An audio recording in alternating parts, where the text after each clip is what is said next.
Ustazah, urusan dunia nih, rezeki ini yang paling jadi pikiran saya Ustazah. Paling pikiran saya nih mau urusan rezeki deh Ustazah. Emang bisa ya Ustazah kita ngandelin Nabi Muhammad? Bisa banget teman-teman saya sekalian, bisa banget. Ada dulu orang miskin banget. Ini terjadi di tempatnya Khalifah Al-Ma'mun, ya, zaman berapa ratus tahun silam. Sehingga sekalian saya muliakan, ada orang miskin banget. Dia istrinya mau melahirkan gak punya duit. Barang-barang mau dijual juga gak ada. Mau beli nih buat sekedar persiapan bayinya gak punya. Miskin banget. Istrinya bolak-balik bilang nih gimana nih ntar ya, mudah-mudahan hari ini kita dapat rezeki. Ternyata enggak. Insya Allah mudah-mudahan kita dapat kelebihan rezeki nih besok hari. Ternyata enggak. Akhirnya dia bingung-bingung, dia datang ke makam Nabi besar Muhammad sallallahu alaihi wasallam, ziarah makam Nabi Muhammad, nangis. Orang sana memang, orang Madinah. Dia datang nangis di makam Nabi Muhammad alaihi wasallam. Rasulullah, saya umatmu nih Rasul, gini amat ya nasib saya. Istri saya mau melahirkan anak saya Rasulullah, dan istri saya umatmu, anak saya umatmu. Ya Rasulullah, tolongin saya. Malam harinya dimimpiin Nabi Muhammad sallallahu alaihi wasallam. Mimpiin Nabi, sama Nabi dibilangin, emang segampang itu ya Ustazah mimpi Nabi Muhammad? Iya, buat sebagian orang. Yang apa Ustazah? Yang hatinya bersih. Ya, jadi itu istilah mimpi Nabi Muhammad tuh teman-teman.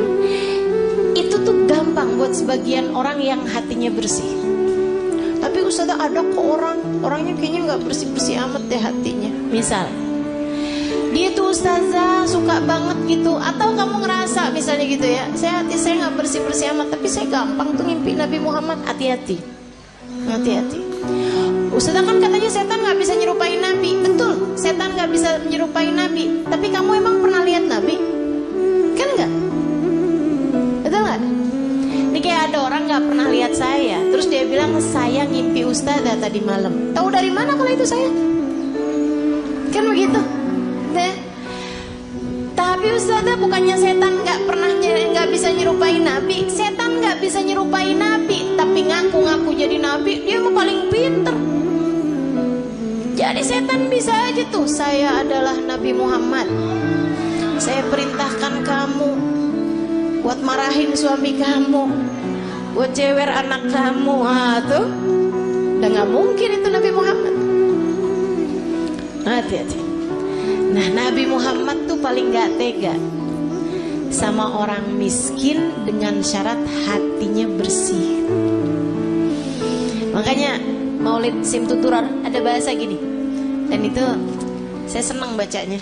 Ya, saya senang semua kalimat-kalimatnya Habib Ali Habsyi ya. Tapi yang ini kayak gimana gitu, aduh Nabi romantis banget ya. Katanya Habib Ali Habsyi, idza da'ahul miskinu ajabahu ijabatan muajjalah. Nabi kalau dipanggilnya sama orang miskin datangnya pasti cepet-cepetan. Nabi itu dari masa hidupnya Nabi Muhammad. Kalau ada orang kaya ngawinin, ya Nabi datang juga, tapi nggak selalu paling awal. Tapi kalau orang miskin ngawinin, Nabi datang duluan sebelum yang lain-lain. Enak banget ya. Sampai sekarang juga Nabi tuh kayak gitu. Jadi Bu, kalau kamu ngerasa ya ampun rezeki sulit banget di dunia, tenang. Nabi kalau dipanggil sama orang miskin datangnya cepet. Maka deketin Nabi Muhammad sallallahu alaihi wasallam. Tuh kayak si laki-laki tadi itu yang istrinya mau melahirkan. Ya Rasulullah, malam harinya ngimpiin Nabi Muhammad. Kata Nabi Muhammad gile, Pak, pergi ke khalifah. Khalifah tuh kayak presiden gitu. Bilang sama dia, Nabi kirim salam, sampaikan padanya buat ngasih sama kamu uang, anggaplah ya 100 dinar. Itu kayak semacam 50 juta gitu. Misal aja ya, misal. Bilang sama dia, kata Nabi Muhammad, sholawat kamu yang tadi malam itu pas 10.000. Udah tuh. Habis itu kebangun. Aduh, bingung juga nih. Seneng ngimpi Nabi, seneng dikasih isyarah, tapi kan caranya kan gak normal nih, gak wajar. Masa mau datang ke rumahnya orang khalifah pula, belum tentu diterima, belum tentu dibukain pintu ya Bu ya. Akhirnya dia datang ke seorang syekh, seorang ulama. Pada zaman itu tuh pejabat-pejabat masih sangat menghormati ulama, walaupun ulamanya miskin.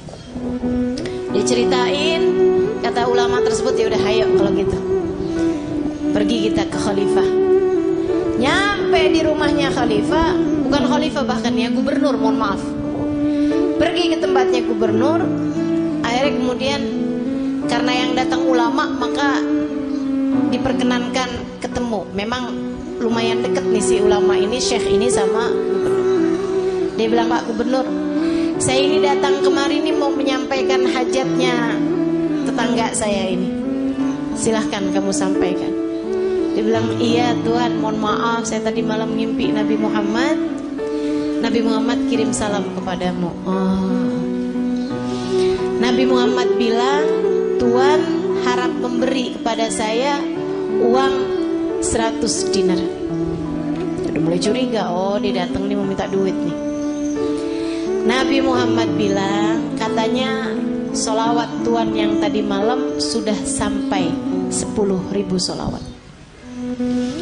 Langsung gubernur tersebut berdiri, kemudian dia ambil uangnya, dia kasihin 100 dinar. Dia bilang, ini Pak. Orang sampai kaget-kaget. Dia bilang, ini dari Nabi Muhammad untukmu. 50 juta tadi nih. Dia ambil lagi. Ini dari saya untuk kamu, untuk hajat kamu itu. Masih diambil lagi. Dan ini hadiah dari saya karena kamu telah memberi kabar gembira buat saya. Dia bilang, kok bisa Tuhan langsung bermurah hati seperti itu? Dia bilang, saya ini dari sejak muda gak pernah ninggalin sholawat tiap hari 10.000 kali. Orang soleh ya, padahal gubernur tuh, tapi sangat soleh. Waktunya jadi sholawatnya sholawat yang pendek, tapi bacanya 10.000 setiap hari. Dia bilang, saya nggak pernah cerita-cerita sama siapapun, bahkan istri saya aja nggak tahu. Dia bilang, sampai tadi malam saya kelelahan yang luar biasa, saya baca terus sholawat tapi ketiduran. Habis itu saya kebangun lagi, ya Allah, sholawat saya udah berapa nih? Saya lanjutin sholawat lagi, capek banget sampai ketiduran. Saya baca lagi sholawat sampai ketiduran. Dia bilang, saya nggak tahu jumlah sholawat saya berapa, tapi saya doa aja, ya Rasulullah, kalau sholawat saya sampai 10.000, tolong kasih tahu saya, wahai Rasul. Dia bilang, hari ini kamu datang membawa kabar gembiranya dari Nabi Muhammad. Makasih banyak Pak. Masya Allah. Itu Bu, orang susah-susah datang ke Nabi Muhammad beres. Emang Nabi mah andalan, teman-teman saya sekalian. Orang bawa penyakit, kalau yang dideketin Nabi Muhammad beres semuanya, ibu-ibu saya sekalian, beres semuanya.